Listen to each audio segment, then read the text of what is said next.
Welcome to my YouTube channel, Logic Medico. Today's topic for presentation is Anatomical Snuff Box.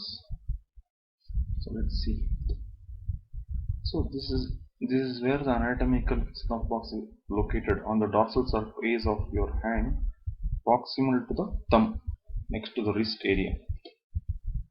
So the objectives for today's presentation: the meaning of the snuff box, location, boundaries, roof, floor, and contents with clinical importance. So before going to the actual content, let's see one case scenario.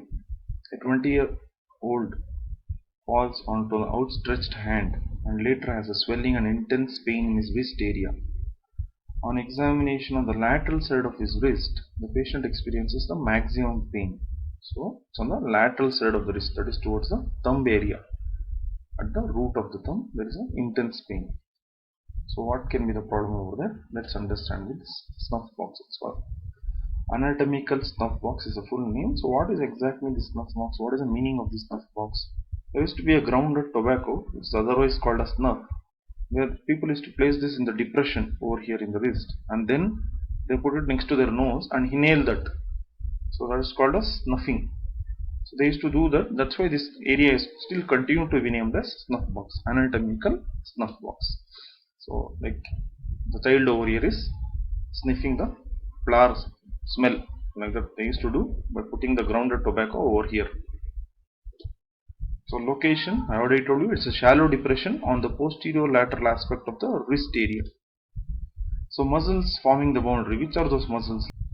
Laterally, it is abductor pollicis longus with extensor pollicis brevis. This is a lateral boundary.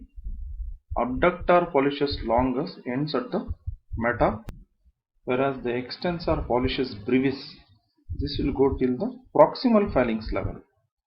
This is the lateral boundary. Coming to the medial boundary is extensor pollicis longus, goes all the way up to the distal phalanx. That's why it's called longus.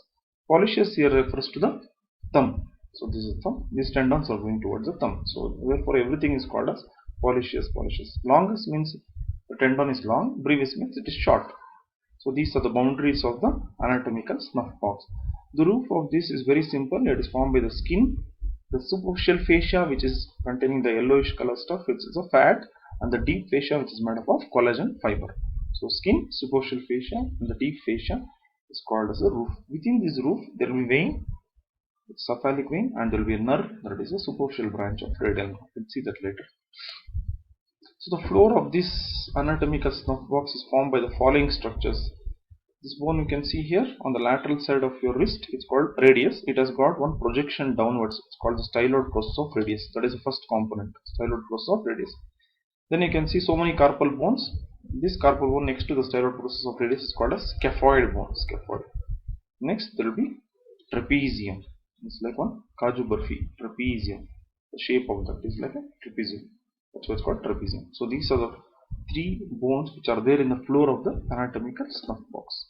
Coming to the contents, the major content of this is this artery. Can you see here? This artery which is going inside the snuff box. So that artery name is radial artery because it's running on the radius. So that is a major content. The other contents, it's not exactly content. There will be there in the roof. This vein.